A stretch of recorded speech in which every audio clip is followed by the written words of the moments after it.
Agenda pertemuan kita pagi ini, yang pertama arahan awal dari Pastor Ruki, yang kedua penjelasan dari narasumber kita Bapak Wempi Rambe tentang bagaimana hubungan kerja antara gereja dan sekolah-sekolah yang dituangkan dalam P5. Nah, itu nanti diikuti dengan diskusi. Setelah disampaikan penjelasan, kita ikuti dengan sedikit diskusi. Selamat pagi semua.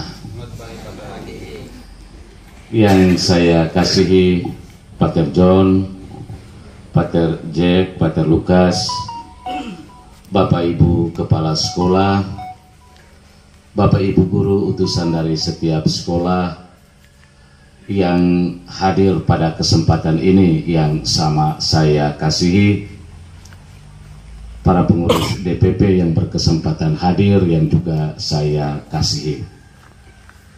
Izinkanlah saya menyapa kita sekalian dan mengucapkan selamat datang buat kita sekalian yang sudah menanggapi undangan dari kami paroki untuk kegiatan kita pada pagi hari ini. Sebagaimana yang sudah dikatakan dari awal oleh Bapak Kayus tentang kegiatan kita pada pagi hari ini, saya hanya menaruh harapan semoga pertemuan kita pada hari ini tidak hanya sebatas berhenti di pembicaraan kita pada pagi hari ini, tetapi apa yang sebentar kita bicarakan, kita diskusikan, bisa kita tindak lanjuti di sekolah kita masing-masing. Semuanya ini mengarah kepada satu tujuan, yakni bagaimana kita membangun keimanan pribadi kita sendiri sebagai Bapak Ibu Guru di sekolah dan juga untuk anak-anak murid kita di sekolah kita masing-masing. Karena itu sekali lagi saya mengucapkan selamat datang dan terima kasih karena Bapak Ibu Guru sudah meluangkan waktu di tengah kesibukan aktivitas di sekolah dan datang hadir, kita duduk bersama, berdiskusi, saling sharing, saling meneguhkan dan menguatkan satu sama lain untuk kegiatan kita pada pagi hari ini. Hanya ini saja yang bisa saya sampaikan dan sekali lagi terima kasih dan selamat datang.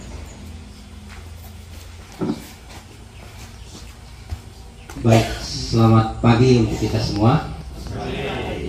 Yang saya kasihi Pater John, Pater Jack, Pater Lukas, dan Pater Iren. Yang saya hormati juga saya kasihi Bapak Ibu Kepala Sekolah, baik dari SD, SMP, SMA atau SMK yang ada di Paroki Nela, serta Bapak Ibu Guru mungkin dalam kapasitas Wakasek Kurikulum atau guru agama yang hadir yang saya hormati. Pertama-tama saya berterima kasih kepada Pendidikan Umat karena mengundang kita untuk sama-sama berdiskusi menyangkut bagaimana kita selaraskan itu antara penanganan aspek keimanan dan ketakwaan kepada Tuhan Yang Maha Esa di sekolah dengan program-program di bidang pendidikan umat atau KKI juga yang ada di Paroki Nela. Itu pertama, terima kasih. Yang kedua, ini tugas berat juga karena saya diminta jadi narasumber, tapi tidak apa-apa. Yang berat itu kalau kita saling berbagi itu nanti jadinya ringan. Baik, sedikit perkenalan bagi Bapak Ibu Kepala Sekolah dan Bapak Ibu Guru. Saya Kepala Sekolah di SMK Negeri 2 Belu. Saya tinggalnya di Paroki Nela sini di Nela, jadi tiap hari sekitar 60 kilo pergi pulang untuk menangani pendidikan di sana. Saya berani untuk coba menjadi narasumber ini karena sekolah saya adalah pelaksana kurikulum merdeka sudah 3 tahun, dan SMKN 2 itu bukan ambil program IKN, implementasi kurikulum mandiri, tapi kami yang diintervensi oleh negara supaya dipaksa merintis jadi pelaksana kurikulum. Jadi kami 3 tahun ini diintervensi dengan anggaran besar untuk bisa melaksanakan kurikulum Merdeka ini mendekati kondisi ideal. Dan kalau kami sudah ideal, kami punya kewajiban berbagi, sehingga teman-teman lain yang tidak diintervensi oleh negara yang ambil pendekatan IKM ini bisa lebih cepat. Jadi Bapak Ibu sekalian, ketika berdiskusi di DPP, saya melihat ada satu program di sekolah yang namanya Project Penguatan Profil Pelajar Pancasila atau P5 ini. Itu merupakan program emas untuk kita memaksimalkan pembentukan karakter, terutama untuk menguatkan dimensi pertama itu dari profil pelajar Pancasila, yaitu keimanan dan ketakwaan kepada Tuhan Yang Maha Esa serta berbudi pekerti luhur. Nah, kalau kita jalan sendiri tidak nyambung dengan paroki, nanti bisa tumpang tindih. Jadi karena refleksi itu, maka saya bicara dengan kami, kita perlu duduk bersama. Pertama, pandangan kita sama dulu tentang P5, lalu coba kita lihat sama-sama bagaimana strategi implementatifnya. Karena itu materi ini saya sajikan untuk kita semua. Bapak Ibu Kepala Sekolah, saya pikir pandangan ini umumnya kita sudah miliki. Pertama, pembelajaran paradigma baru itu memastikan praktek pembelajaran itu berpusat pada peserta didik.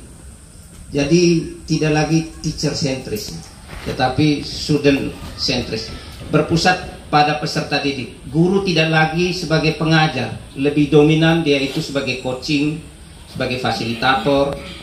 Jangan dominan kita menjadi pengajar, karena itu kita lebih banyak memfasilitasi agar dengan cara fasilitator itu, maka siswa tidak menjadi objek lagi pembelajaran, mereka subjek itu pasti. Inisiatif banyak datang dari mereka, kita memandu jalan-jalan mudahnya, lalu mereka bisa konstruksikan, mereka punya pengetahuan, mereka punya karakter berdasarkan belajar yang mereka bangun sendiri di bawah tuntunan kita.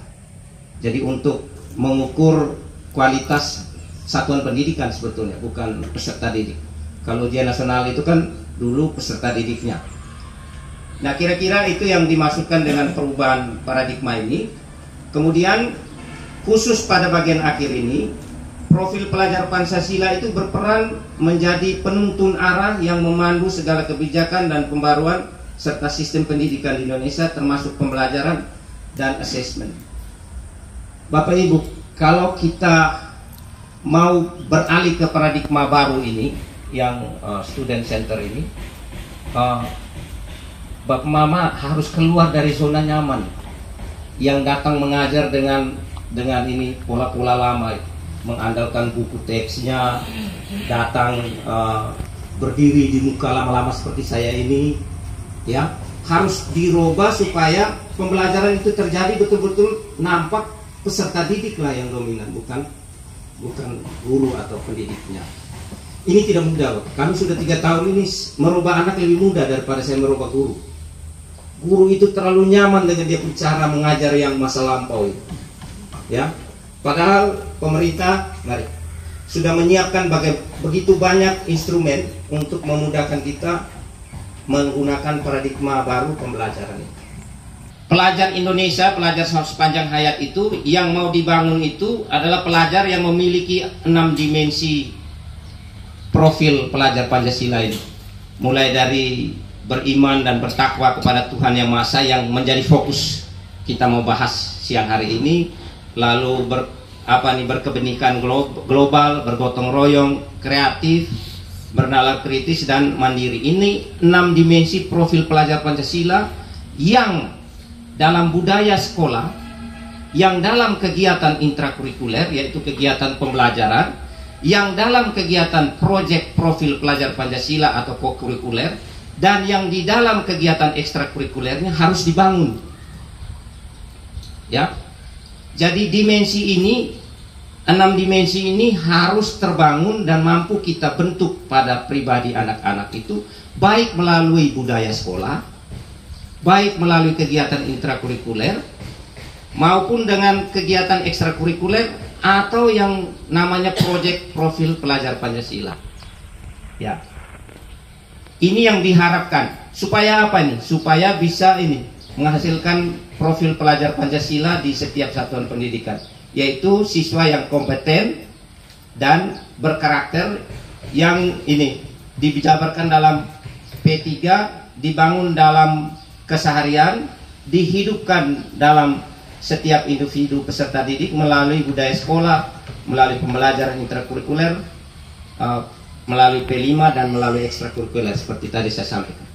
Mau dihasilkan kompetensi dan karakter. Nah, salah satu dimensi yang krusial yaitu yang pertama ini, beriman bertakwa kepada Tuhan Yang Maha Esa dan berakhlak mulia.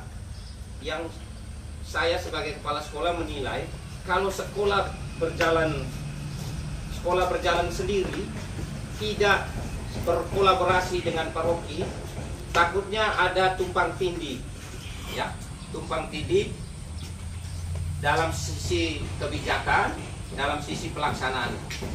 Jadi ini fase D.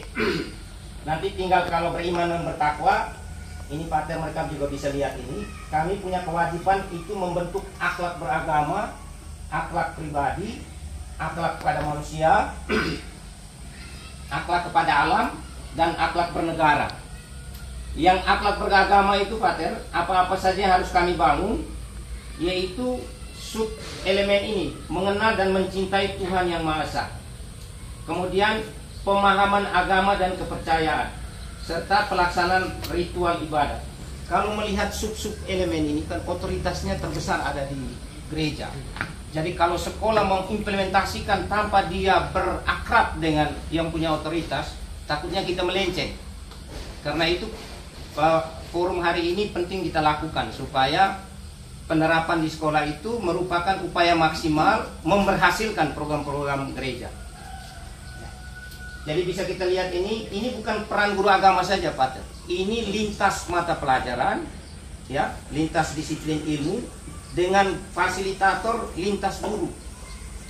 Jadi peran kita membangun profil pelajar Pancasila untuk dimensi beriman dan bertakwa itu tidak diletakkan pada guru agama semata. Tetapi semua guru yang ada di satuan pendidikan punya kewajiban membangun. Dia bukan sedang membangun mata pelajaran agama, tetapi dia sedang membangun profil pelajar Pancasila untuk dimensi pertama. Itu yang kita harus pegang teguh bersama. Ya. Nah, kita bisa lihat di sini. Nanti setiap fase itu uraiannya sedikit berbeda satu sama lain, seperti yang tadi saya tampilkan di layar ini. Jadi semua sama-sama itu akun belajar itu harus kita punya. Entah dia laksanakan kurikulum merdeka atau tidak laksanakan kurikulum merdeka, kalau kita mau berubah ke paradigma baru pembelajaran itu yang berpusat pada peserta didik, kita belajar dari itu platform saja. Ya. Tugas Bapak Ibu kalau mau sukses memahami, harus membaca dengan serius ini. Kita punya sarana platform yang gratis. Ini hanya bisa dimasuk oleh guru saja dengan siswa, ya, serta tenaga kependidikan. Pater mereka ini tidak akan bisa masuk kelas paroki karena tidak punya akun belajar.id, hanya email biasa.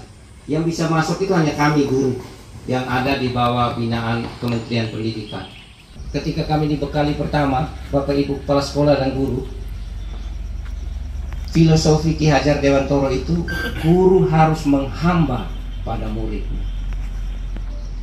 Ya, ini guru di Belu apa sudah dalam performa menjadi hamba atau tidak, menjadi pelayan saja masih kita ada perang batin, ya, apalagi menjadi hamba.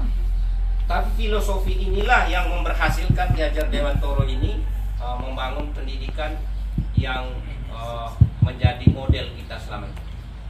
Tentu filosofi mudanya itu yang Ingar Sosung Tulodo, dia Mangungkaso, serta Bapak Ibu, saya sering ngomong saya punya guru. Kelemahan terbesar guru sekarang itu Ingar Sosung Tulodo, di depan memberi contoh.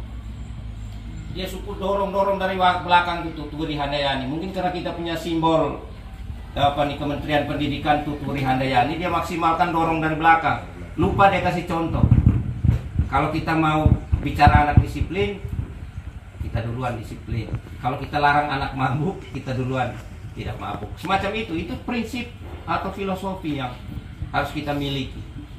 Dengan cara itu saya Bapak Ibu, saya sering katakan di saya punya guru, kalau saya mau kamu ikuti, saya akan berusaha satu antara kata dengan perbuatan. Itu artinya di depan memberi contoh. Jadi mulai bergeser, jangan lebih banyak kita dari belakang mendorong ya Bapak Ibu. Usahakan di depan kita memberi contoh, karena memang urutan paling pertama itu kesuksesan yang mungkin berhasil besar kalau kita mau berhasil laksanakan ini kurikulum merdeka. Ini prinsip yang Bapak Ibu kepala sekolah harus pegang teguh. Ada kecenderungan sekarang P5 itu dibuat seperti ekstrakurikuler. P5 itu adalah kegiatan kokurikuler, ya, kegiatan kurikulum yang dilaksanakan lebih leluasa, tidak dibatasi oleh ruang kelas, tetapi mengambil ini objek atau pembelajaran yang kontekstual. Dan ini sifatnya yang pertama ini holistik ini. Lalu yang kedua kontekstual. Kalau holistik kira-kira begini ya Pak Ter. Secara utuh dan menyeluruh, tidak parsial, tidak terpisah-pisah, dan mendorong untuk melihat koneksi yang bermakna antara komponen dalam pelaksanaan proyek seperti peserta didik, pendidiknya, satuan pendidiknya, masyarakat, serta realitas kehidupan sehari-hari. Ini nanti prinsip ini Bapak Ibu waktu mau pilih topik, ya, mau pilih topik, kan kita sudah diberikan oleh pemerintah temanya, ada 8 tema itu. Dari setiap tema, tugas sekolah itu memilih topiknya. Saya kasih contoh sederhana. Tema yang pertama itu kan ini gaya hidup berkelanjutan. Kalau kita lihat contoh di platform Merdeka Mengajar itu tentang karbon bumi. Itu omong di Belu tidak kontekstual itu. Kita kontekstualkan persoalan ini gaya hidup berkelanjutan. Saya di sekolah lihat, saya punya sekolah ini kok tamannya tidak ada ini di kelas-kelas. Lalu saya ambil proyek profil pelajar Pancasila untuk tema gaya hidup berkelanjutan, kasih judul Gersang Bumiku, Indah Taman Kelasku. Itu topik, berarti kita sadar kita di daerah panas Motain itu, gersang itu. Tapi apa tidak bisa taman kelas kita indah? Jadi kita kontekstualkan. Lalu holistiknya, kita harus desain proyeknya itu. Jangan hanya pagarnya yang jadi, tapi kita mulai tuntun anak dari pemahaman tentang lingkungan hidup yang sehat, bahaya ini pohon yang banyak ditebang. Dibentuk dulu pemahaman, baru kita kontekstualkan dengan kondisi sekolah kita. Ya, jangan pikir jauh-jauh hutan di sana, taman kelasmu kering ini tidak ada bunga, silakan. Malah rencana aksi. Siapa yang terlibat? Ya, guru, siswa, dan orang tua. Bahkan diharapkan itu nanti masyarakat luas bisa terlibat. Itu yang dimaksudkan dengan holistik. Ya. Bisa juga kegiatan yang aktivitasnya selama ini ada dalam aktivitas ekstrakurikuler, tapi kita angkat derajatnya menjadi kegiatan kokurikuler. Jadi ada banyak elemen kegiatan lain yang mendukung, sehingga bisa jadinya holistik ini. Ini yang banyak diingatkan oleh orang kementerian dalam setiap kesempatan kalau mereka bertemu kami, kepala sekolah, supaya proyek profil pelajar Pancasila itu jangan cenderung mengarah kepada kegiatan ekstrakurikuler. Kalau ekstrakurikuler kan kegiatan untuk menjaring atau mewujudkan minat dan bakat peserta didik. Tapi kalau P5 tadi kan kompetensi dan karakter. Jadi beda itu dia punya tujuan. Lalu kegiatannya harus berpusat pada peserta didik. Jadi peserta didik harus subjek. Kalau kita buat proyek, jangan guru menjadi yang paling pintar, menjadi paling tahu. Guru harus sabar, mendesain, menuntun mereka supaya aktivitas itu bisa muncul dari mereka, lalu semakin hidup karena partisipasi mereka, bukan karena kita yang mendikte. Ini godaan terbesar untuk guru-guru NTT. Selalu melihat siswa itu tidak bisa. Harus rubah mindset kita. Siswa saya pasti bisa. Terus menerus dalam otak kita siswa saya bisa. Sehingga kita sabar terus menerus memancing dia untuk keluar bisanya. ini baru berpusat pada peserta didik. Kita selalu senang pada istilah mereka cari sendiri. Karena itu pendekatan pembelajaran teori itu kebanyakan pakai pendekatan ini discovery. Kebanyakan pakai discovery kan, scientific approach yang cocok untuk membangun konsep, membangun gagasan itu kan discovery. Itu memang harap siswa membangun ilmu dari rangsang-rangsangan yang kita berikan, guru berikan. Ini juga diharapkan begitu. Aktivitasnya itu bisa bergerak karena siswa kita rangsang, siswa kita pancing, siswa kita tuntun, bahkan siswa kita dampingi. Jangan kita langsung kasih makan gitu, kasih suap anak itu nanti tidak membentuk apa-apa. Mereka selesai kegiatan lupa. Tapi kalau mereka bangun dari proses interaksi itu, mereka bangun dari penemuannya sendiri, biasanya ingatannya lama dan itu terekam sepanjang hidupnya. Lalu yang berikut prinsipnya harus eksploratif ini. Ya, ini biasanya ada sedikit tinggi tingkatannya inquiry ini. Kalau dia menerapkan prinsip-prinsip penelitian itu, ya, mengamati lalu mencari dasar ilmunya, lalu coba melakukan percobaan. Kira-kira itu inquiry. Kalau saya salah mohon dikoreksi ini oleh guru-guru SMA. Lalu proyek itu harus sistematis, terstruktur.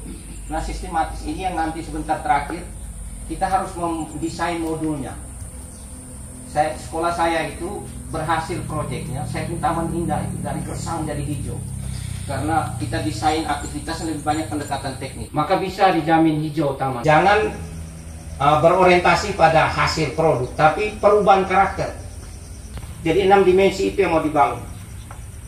Nah, bagian terpenting ini, Bapak Ibu, yang sekarang kita mau bangun. Tadi kan harus sistematis, selain holistik, lalu kontekstual.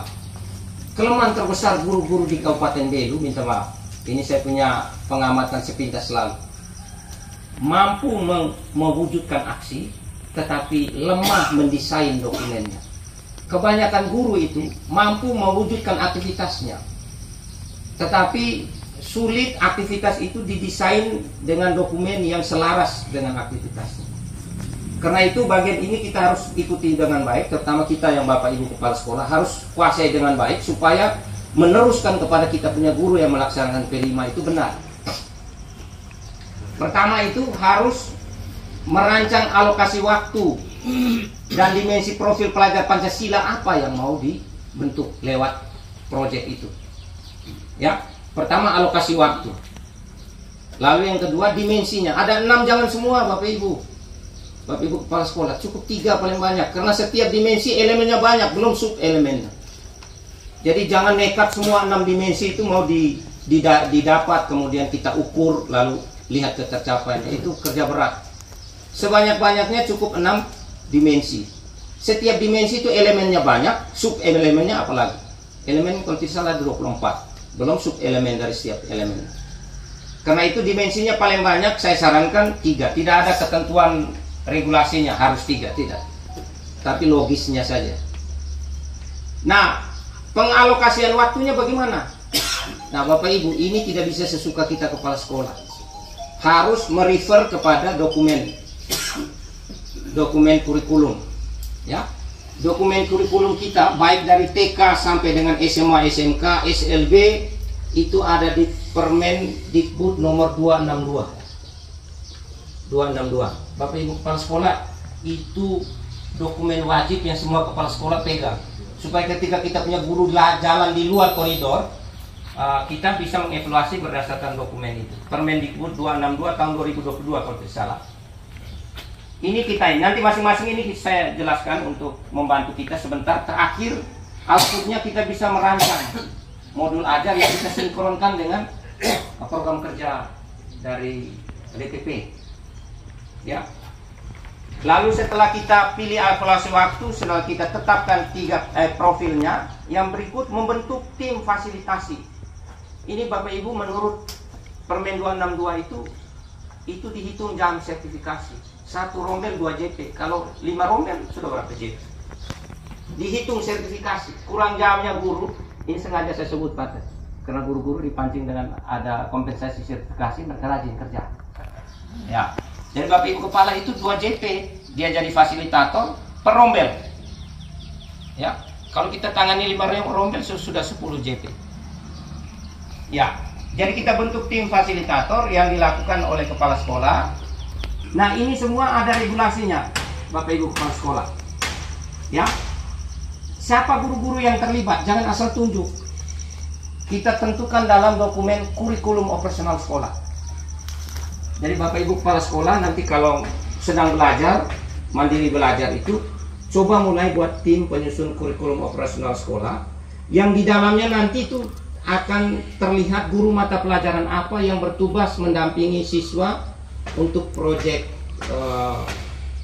proyek 1, proyek 2, proyek 3.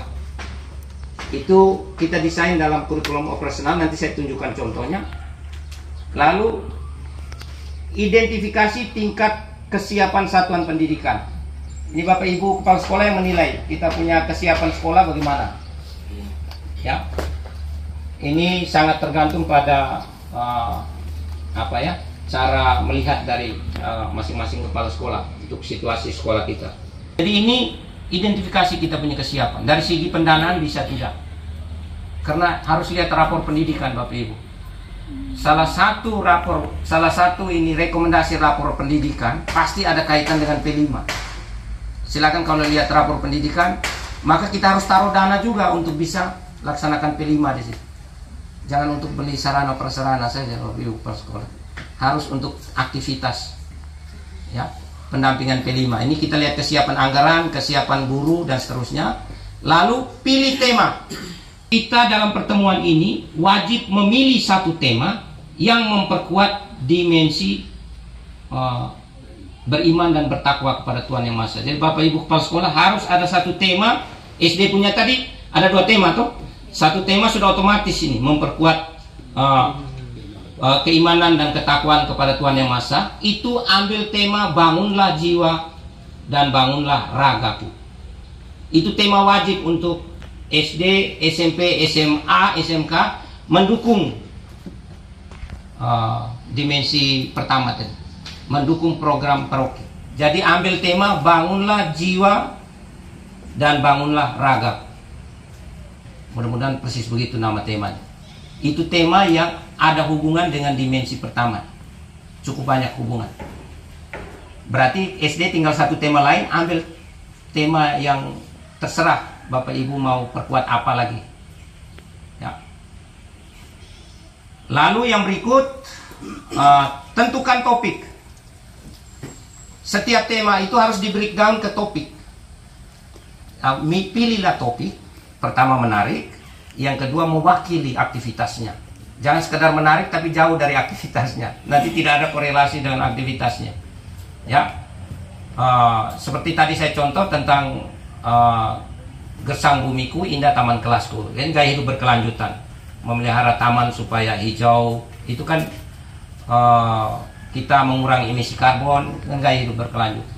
Kemudian jadi kearifan lokal. Ya, enak atau lesatnya kuliner Timor, kan itu topiknya. Ya. Temanya kearifan lokal, macam begitu. Dia tentukan topiknya. Yang terakhir ini kita rancang modulnya. Kita rancang modul. Ini kelemahan terbesar ini. Langkah-langkah untuk membuat modul. Pertama itu harus tentukan modul itu di fase apa. Ini fase D, berarti SMP ya. Ya, SMP ini gaya hidup berkelanjutan. Sampahku, topiknya sampahku, tanggung jawabku, supaya anak tanggung jawab terhadap sampah di sekolah. Ya, jadi kebiasaan hidup untuk mau buang sampah, ruangan selalu bersih. Kita ambil tema ini. Tapi tentang topik itu jangan hanya bilang, pagi-pagi pungut sampah. Tidak. Buat proyek dengan ini ada banyak langkah. Ini 17. Hanya untuk sampah Bapak Ibu. Karena kita sedang membangun kompetensi dan membangun karakter, ya, yang nanti muncul dari mereka punya hasil aktivitas. Ini kita bisa desain profil pelajar Pancasila apa yang mau dibentuk. Tadi saya minta hanya 3, beriman dan bertakwa kepada Tuhan Yang Maha Esa, gotong royong dan bernalar kritis. Nah, kalau pakai nalar kritis ini berarti ada studi ini, ada pengetahuan yang dibangun. Sub elemennya kita tulis memang. Ini ambil di mana? Ambil di PMM. Ya, ambil di PMM supaya jangan salah. Ambil di PMM sesuai dengan ini dimensi ini, ya, sub elemen-elemennya. Oh, ini memahami keterhubungan ekosistem bumi, menjaga lingkungan alam sekitar, kerjasama, koordinasi sosial, lalu kemampuan mengajukan pertanyaan dan mengidentifikasi, mengklasifikasi, serta mengolah informasi. Ini berpikiran kritis punya. Lalu kita buat ini tahapan kegiatannya. Biasanya harus ada ini tahapan pengenalan, kemudian tahapan kontekstualisasi, tahapan aksi, dan tahapan refleksi serta tindak lanjut. Semua modul proyek itu, Bapak Ibu kepala sekolah dan Bapak Ibu guru, ini komponen ini harus ada tahap pengenalan, lalu tahap kontekstualisasi, kemudian tahap aksi. Setelah aksi harus ada refleksi dan tindak lanjut. Dan biasanya refleksi dan tindak lanjut ini terkait dengan asesmen, ya, terutama asesmen sumatifnya. Nah, setiap tahap ini kita yang tentukan sendiri kegiatannya. Ini tidak bisa dibilang harus begini. Bapak Ibu punya kreativitas dan pengalaman empiris yang bisa memperbanyak. Ini silakan. Pertama, eksplorasi isu. Ini pasti ada dari koran atau dari bacaan tertentu. Mereka diberi kesempatan membaca dulu supaya mereka kenal persoalan sampah ini, ya. Bisa yang terjadi di tempat itu kan cari di internet mudah didapat itu, ya. Bisa di persoalan di Jawa paling banyak. Ini sampah paling banyak berbahaya di Jakarta, di Jawa. Di kita di sini sudah mulai berbahaya juga.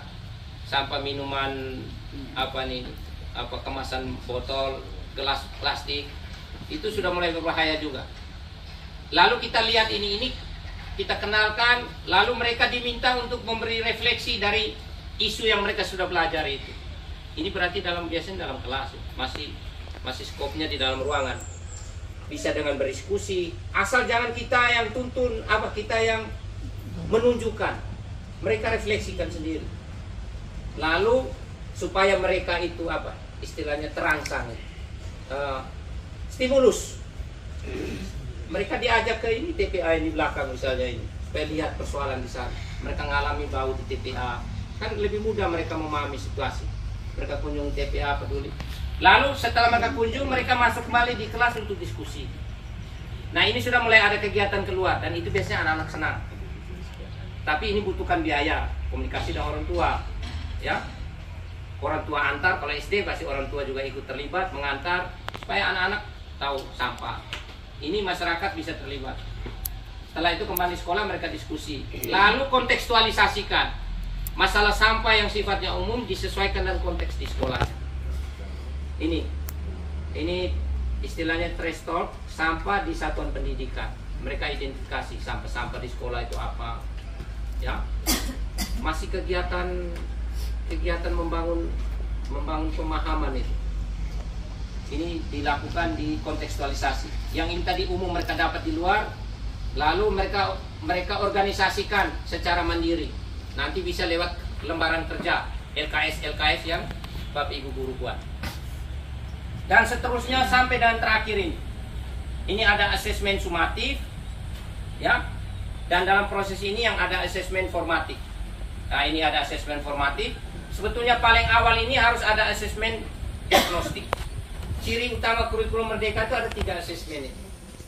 Jadi ketika murid pertama pindah kelas, beralih dari kelas fase 1 ke fase berikutnya, atau baru datang dari luar, harus buat asesmen. Namanya asesmen diagnostik. Itu sebetulnya bisa dilaksanakan oleh satuan pendidikan. Kalau kami di sana itu di awal tahun ajaran itu satuan pendidikan. Kan pakai platform Merdeka Mengajar, karena itu ada instrumen asesmen di situ. Asesmen diagnostiknya itu kan bisa asesmen diagnostik kognitif, bisa juga yang non kognitif, minat bakat mereka masalah-masalah itu namanya asesmen non kognitif. Itu dilakukan pada awal sebelum proyek ini, ya. Kalau secara sekolah boleh awal penerimaan murid baru. Kalau mau laksanakan kurikulum Merdeka harus buat itu asesmen. Nanti proses belajar baru asesmen formatif. asesmen formatif ini Bapak Ibu, ini yang membantu murid, membantu guru untuk bisa merefleksi dengan benar dia punya capaian pembelajaran. Saya melihat dari program ini untuk anak SD kelas 1 sampai kelas 5, ya, bahkan sampai kelas 6, kita buat proyek tema bangunlah jiwa dan raganya, topiknya berkaitan dengan sekami. Ya, topiknya berkaitan sekami. Aktivitasnya itu buat sampai 15 atau 17 sebagaimana template yang saya kasih yang di bawah.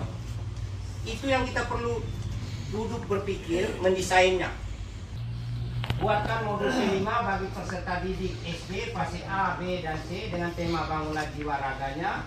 Judul proyek disepakati diambil satu dari beberapa program kerja di PT Baru Kendela.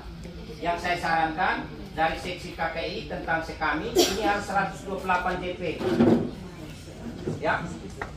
Untuk fase A dan B.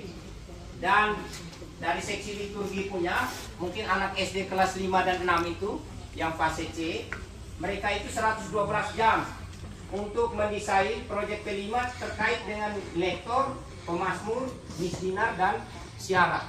Itu buat dalam satu proyek yang jumlah jamnya 112. Ya. Pertama buat dengan tahapan tadi itu, pengenalan dulu, kontekstualisasi, kemudian aksi nyata, refleksi, dan tindak lanjut.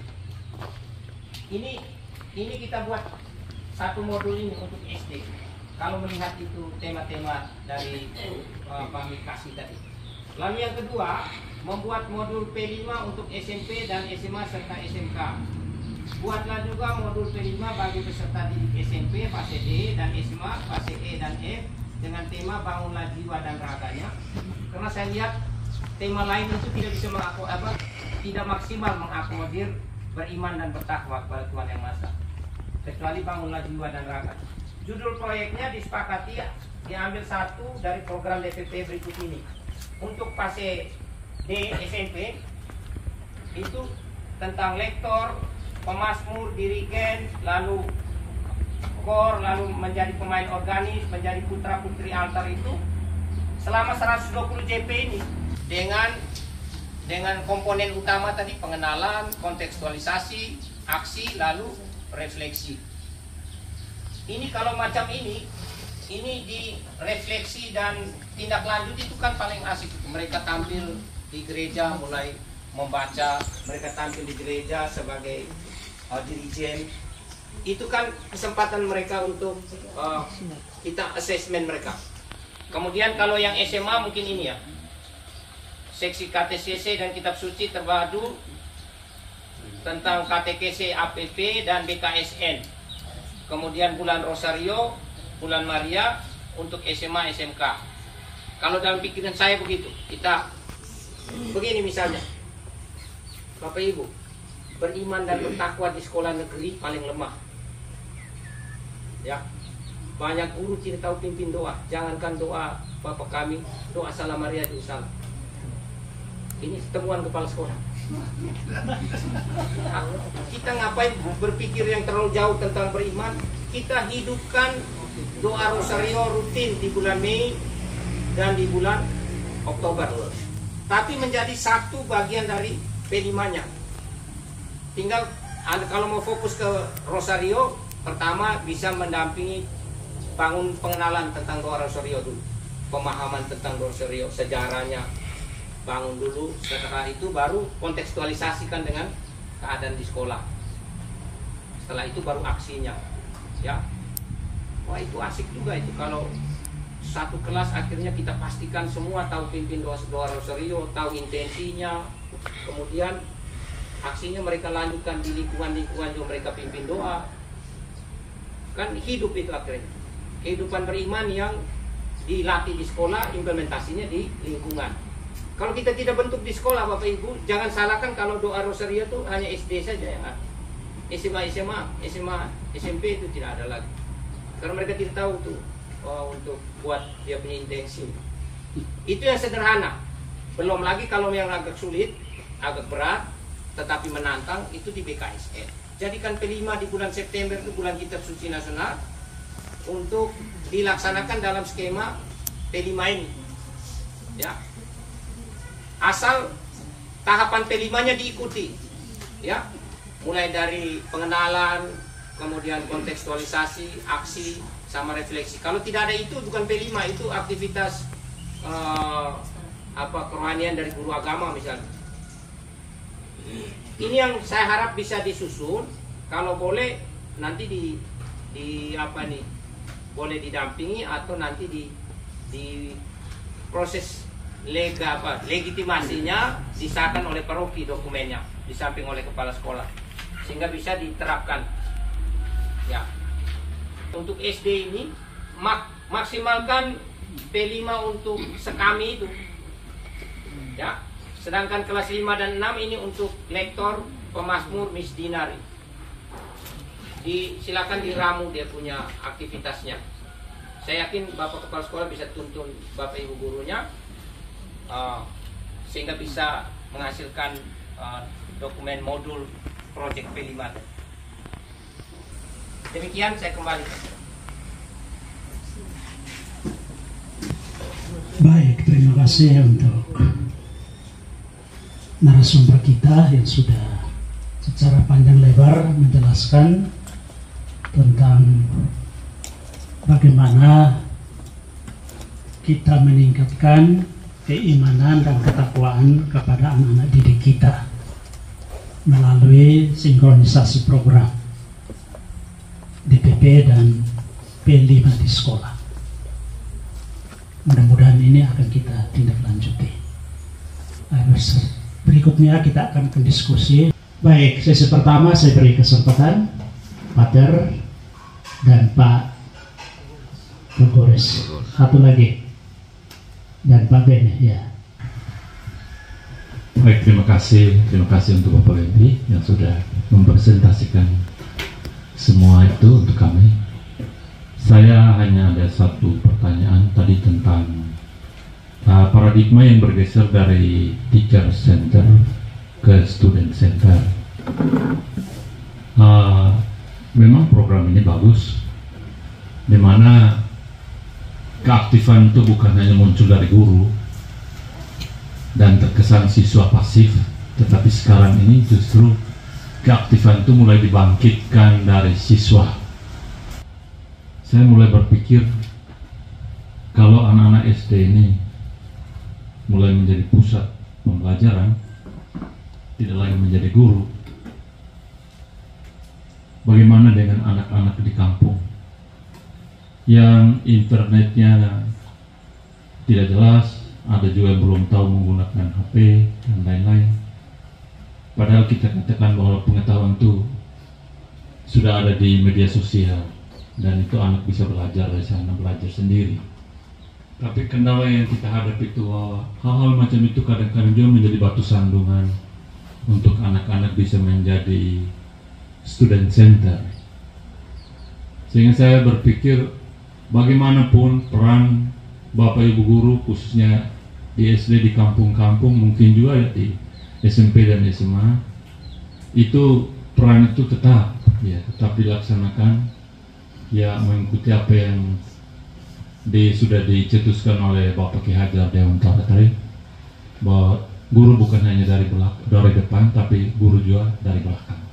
Jadi mungkin itu kita tetap laksanakan, walaupun kita katakan bahwa sekarang ini siswa yang harus menjadi pusat pembelajaran. Jadi kira-kira saya komen seperti itu, mungkin ada pikiran-pikiran lebih dari Bapak Wendy, saya kembalikan. Baik, terima kasih. Pertama-tama saya mengaturkan apresiasi untuk narasumber kita yang hari ini luar biasa, Bapak Wendy. Jadi memang zaman sekarang kita harus menjemput bola informasi, di mana Bapak Wendy sudah menjelaskan dan memberikan materi yang hari ini memang sangat mendukung profesi kita sebagai guru. Jadi menurut saya yang selama ini kami sebagai penggerak di sana, yang tadi paradigma itu menurut kami yang di tapal batas belum tepat. Jadi menurut kami masih relatif apa yang dibangun tadi paradigmanya student sentris itu bagi kami belum pas, termasuk mohon maaf bagi teman-teman guru yang guru angkatan 60-an kelahirannya, untuk keterampilan IT-nya, bahkan untuk mengakses Excel saja belum bisa sekarang. Jadi itu kalau masuk dalam PMM tadi, itu kendala besar Bapak WMP. Jadi kami dari dinas pendidikan kabupaten sudah merekomendasikan untuk kami semua guru itu sudah harus masuk dalam belajar ID, dan itu seluruh Indonesia yang punya gagasan, dia punya hasil kerjanya bagus, dipublikasikan dalam PMM tadi. Jadi sesungguhnya bagus memang kalau memang fasilitasnya mendukung. Jadi komen saya memang kami yang di tapal batas belum pas untuk tadi yang paradigma baru sekarang, siswa yang sebagai sentris. Baik, terima kasih, saya kembalikan. Pak Jack dan Pak Bene agak mirip. Baik, ini yang kedua untuk Pak Jack dan Pak Bene.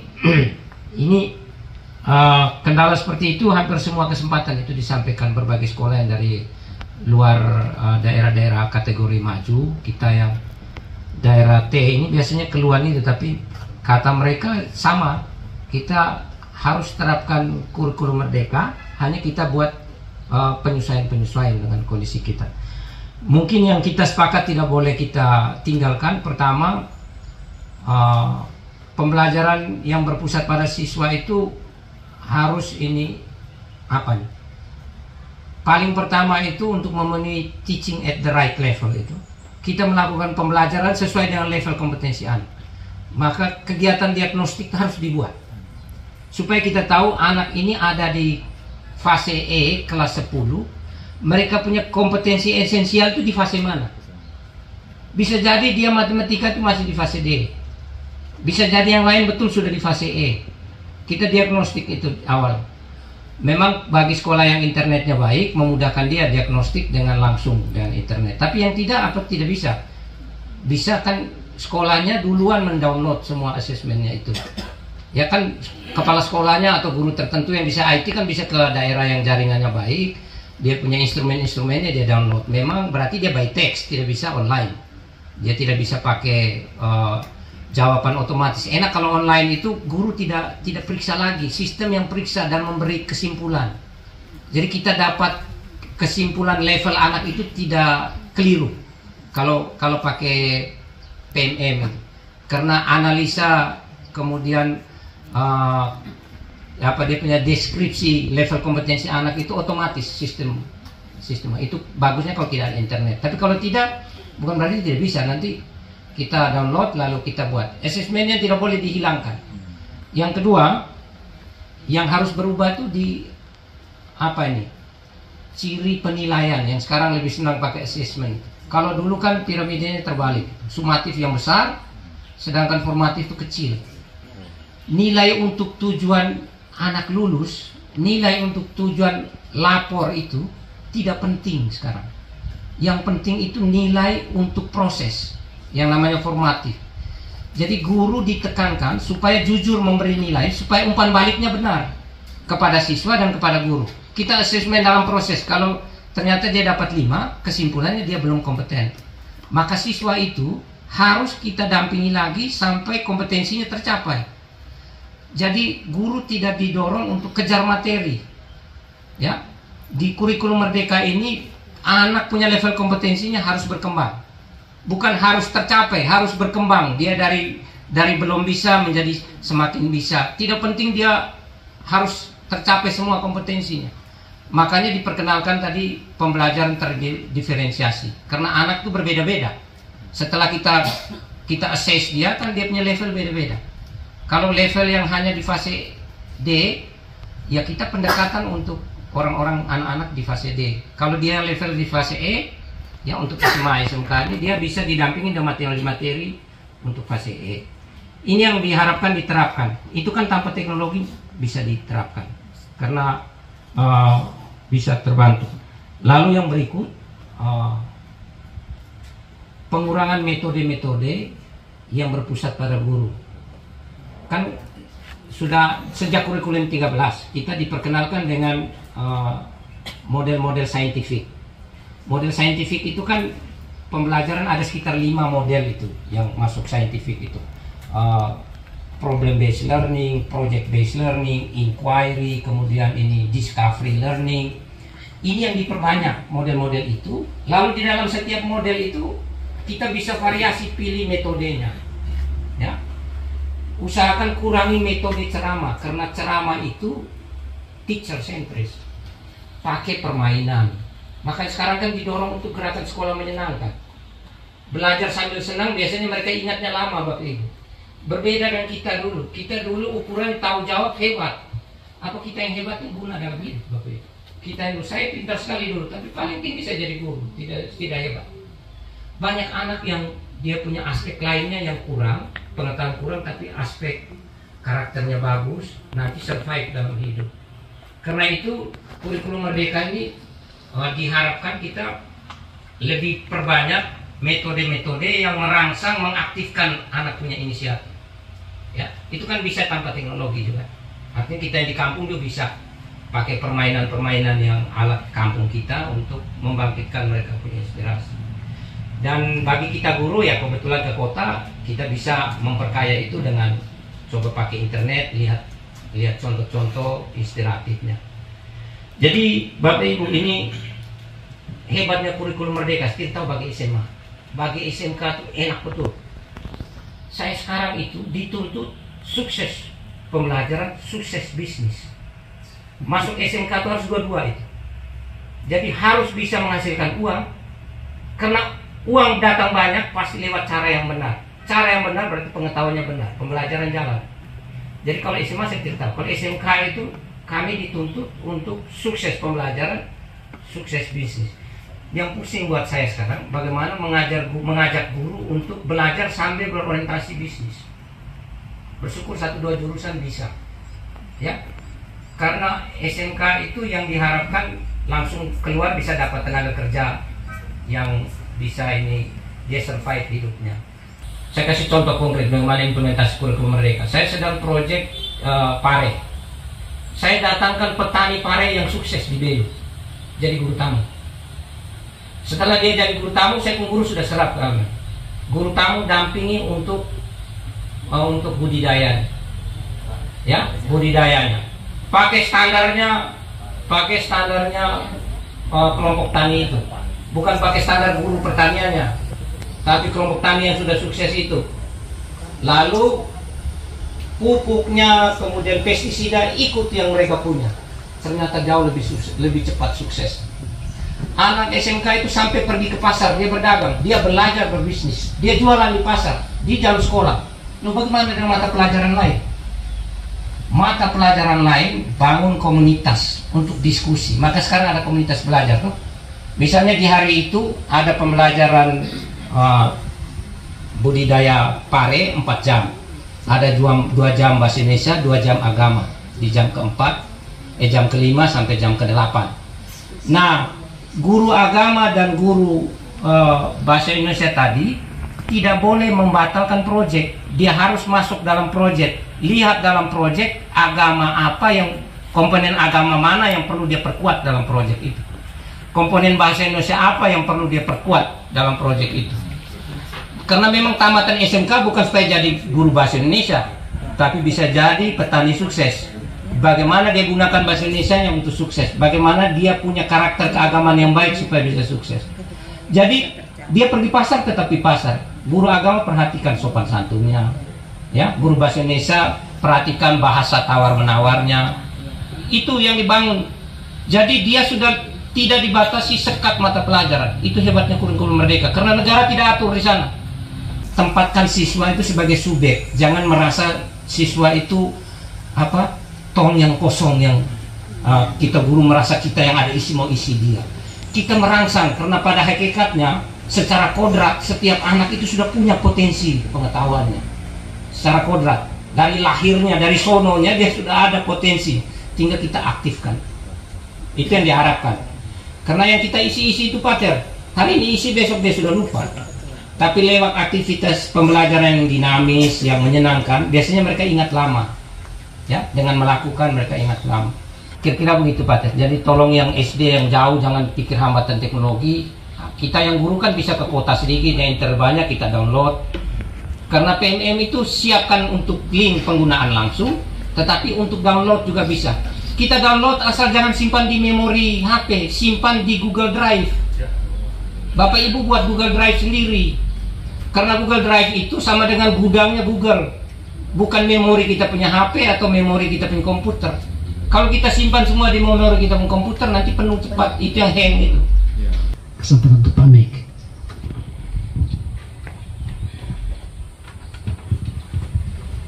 Baik, terima kasih. Selamat siang untuk kita semua. Saya mohon izin Pater dan Bapak Ibu Kepala Sekolah, minta maaf ya, ini narasumber. Kita beri aplaus dulu untuk narasumber, luar biasa. Jadi saya ikuti penjelasan awal dari narasumber sampai dengan terakhir ini sangat sempurna. Sampai dengan hari ini kita bertemu hanya gara-gara saya. Kebetulan saya di bidang pendidikan umat di DPP dan seksi pendidikan. Maaf saya cerita sedikit. Waktu pernah kita pertemuan DPP, banyak masukan atau keluhan dari peserta pertemuan. Mereka soroti kita yang pendidik, kita yang di sekolah. Dan saya terkejut karena saya di seksi pendidikan. Mereka katakan anak-anak kita sekarang ini akhlak agamanya, mereka tadi narasumber katakan tidak tahu doa. Hari Minggu mereka tidak datang gereja. Bahkan mereka soroti lagi guru-guru tidak datang gereja.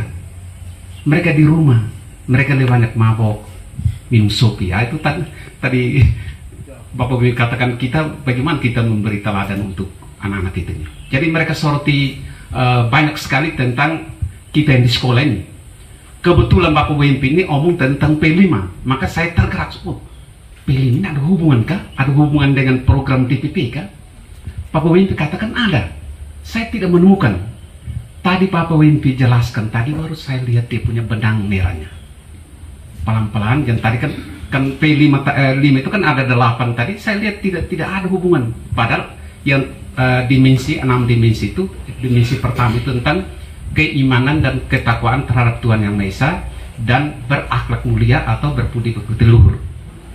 Nah, ini yang pertemuan kita pada hari ini. Jadi saya terima kasih banyak kepada Pater, Bruder, Bapak Ibu Kepala Sekolah, Bapak Ibu Guru Agama, Koordinator atas kesediaan datang untuk kita melihat benang merahnya di mana.